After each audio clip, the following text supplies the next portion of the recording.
পুলিশকে পেটোয়া বাহিনী বানাচ্ছে কারা, কোন সিস্টেম? সেই সিস্টেমের পরিবর্তনে 11 মাসে কোনো আলাপ আলোচনা হয়েছে? খুব বেশি পরিবর্তন হয়েছে? কিংবা যেই জনপ্রশাসন, বরং এই পুলিশ রাজনৈতিক নেতৃবৃন্দের সমঝোতায়, সক্ষতায়, কিংবা ছাত্রদের, সমন্বয়কদের ব্যবসা বাণিজ্য গ্রেপ্তার আগের মতোই বহাল আছে।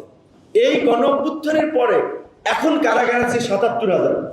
তাহলে গণ অভ্যুত্থানের চেয়েও এইরকম একটা মানে মানে পূর্বে ছিল তার, আর এইরকম একটা পট পরিবর্তন হয়ে গেল। স্বাভাবিকভাবেই পৃথিবীর বিভিন্ন দেশে এই ধরনের বিপ্লবের পরে কয়েক হাজার মানুষকে চাকরিচ্যুত করা হয়, কয়েক হাজার মানুষকে বন্দি করা হয়, কিন্তু দেখা যাচ্ছে 10,000 কম বন্দি আছে। এখন কথা, আমি নিরীহ মানুষকে বন্দি করা হোক সেটা আমরা চাই না। কিংবা গোপালগঞ্জে যদি মানে ভিন্ন মতের কোনো মানুষকে গুলি করে মারা হয়, এইটা আমরা চাই না, যেটা আমাদের সম্মত শহীদুল্লাহ ভাই আপনার দেশ স্বাধীনের পরের ঘটনা এক্সাম্পল দিয়ে বলছিলেন যে সেই সময় তাজউদ্দিন আহমেদ সাহেব সেটা আপনার প্রোটেস্ট করেছিল। তো আমরা চাই না যে এই অভ্যুত্থান পরবর্তী সরকার গুলি করে মানুষ মেরে তাকে আবার এই আপনি মব বলেন কিংবা জনতার আন্দোলন বলেন সেটাকে দমন করতে হবে। তাহলে তো আমরা সেই পুরনো পথেই হাঁটছি, এবং এখন তো পলিটিক্যাল গভর্নমেন্ট না। এক্সট্রিম মশার কয়েল প্ল্যান্ট ফাইবার দিয়ে তৈরি, ডেঙ্গু চিকুনগুনিয়া বাহি সহ যে কোনো মশার বিরুদ্ধে দেয় এক্সট্রিম সুরক্ষা। এখনই যদি তারা এই প্র্যাকটিসটা শুরু করে, পলিটিক্যাল গভর্নমেন্ট আসলেও তো একই প্র্যাকটিস শুরু করবে।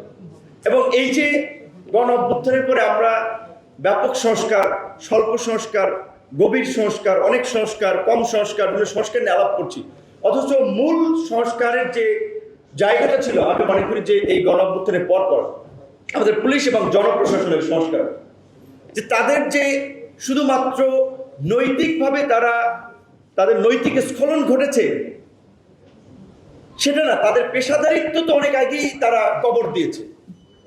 যার কারণে তো যখন সামরিক শাসক এরশাদ সাহেব ছিলেন তখনও যেমন পুলিশকে বলা হতো এরশাদের পেটোয়া বাহিনী, বিএনপির সময় বিএনপির পেটোয়া বাহিনী, আওয়ামী লীগের সময় আওয়ামী লীগের পেটোয়া বাহিনী। তো পুলিশ তো সবার পেটোয়া বাহিনী হিসেবে গালি শুনছে। তাহলে পুলিশকে পেটোয়া বাহিনী বানাচ্ছে কারা, কোন সিস্টেম?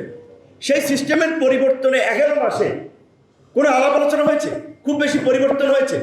কিংবা যেই জনপ্রশাসন, বরং এই পুলিশ রাজনৈতিক নেতৃবৃন্দের সমঝোতায়, সক্ষতায়, কিংবা ছাত্রদের, সমন্বয়কদের ব্যবসা বাণিজ্য গ্রেপ্তার আগের মতোই বহাল আছে।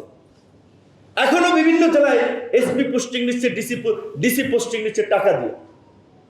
জনপ্রশাসনের আমরা যদি দেখি চিত্রটা, জনপ্রশাসনে আপনি দেখেন ডিসি ইউনোদের বিহেভিয়ার কিংবা তাদের কর্মপদ্ধতি মানুষের প্রত্যাশা অনুযায়ী কিছু আছে।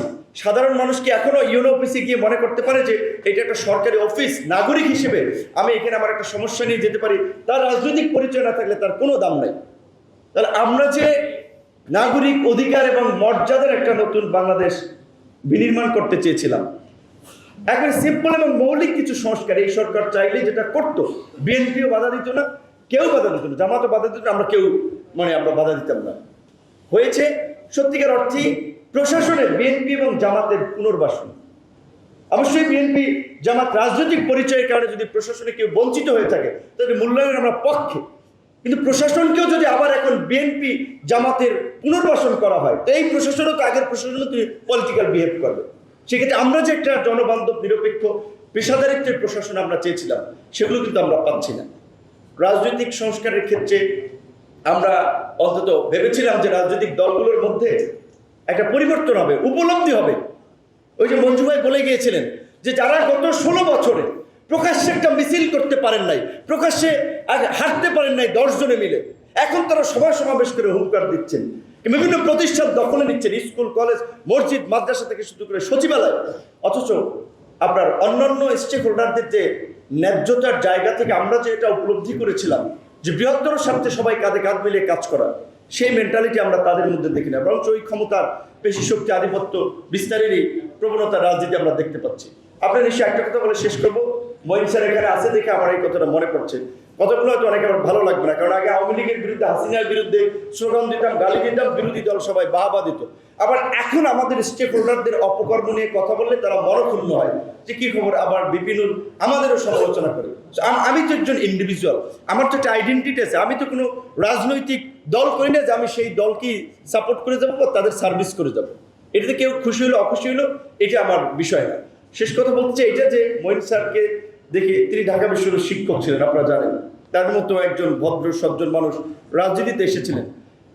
28শে জুলাই, সম্ভবত 28-29শে জুলাই 2023-এর যে বিএনপির একটি কর্মসূচি ছিল ঢাকার 4 পয়েন্টে প্রবেশমুখে অবস্থান নেওয়া, মঈন স্যার এই বয়সেও সেই কর্মসূচি সফল করার জন্য উত্তরা গিয়েছিলেন, তাকে বিএনএস সেন্টার ওখানে দায়িত্ব দেওয়া হয়েছিল।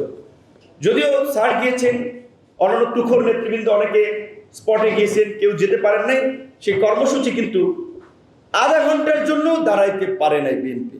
আমরা সবাই মিলে চেষ্টা করছিলাম, বিএনপির সাথে আমরাও রাজপথে ছিলাম।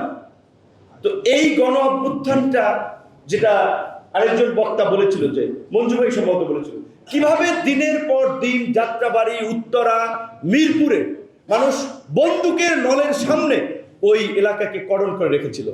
তো এই যে সাধারণ ছাত্র জনতা, নাগরিকদের অবদান, আত্মত্যাগ, তাদের কন্ট্রিবিউশন, সেটা ভুলে গিয়ে যদি আমরা ক্ষমতা দখলের জন্য, ক্ষমতা ভোগ করার জন্য যদি আমরা প্রতিযোগিতায় লিপ্ত হয়ে যাই, তাহলে কিন্তু আমাদের পরিণতিও সামনে খুব শুভ হবে না। ধন্যবাদ।